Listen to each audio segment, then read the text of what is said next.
Hello everyone, আশা করি আপনারা সবাই ভালো আছেন। আমিও ভালো আছি। আজকে আপনাদের সামনে একটা নতুন টপিকস নিয়ে এসেছি।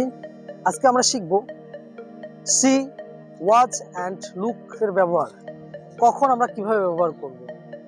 কোনো জিনিস দেখতে চাই না, সামনে চলে আসে, সেক্ষেত্রে আমরা সি ব্যবহার করব।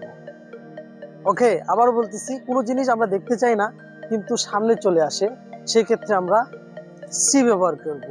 For example, we are seeing a lot of people.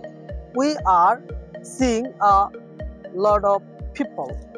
Okay, watch কখন ব্যবহার করব?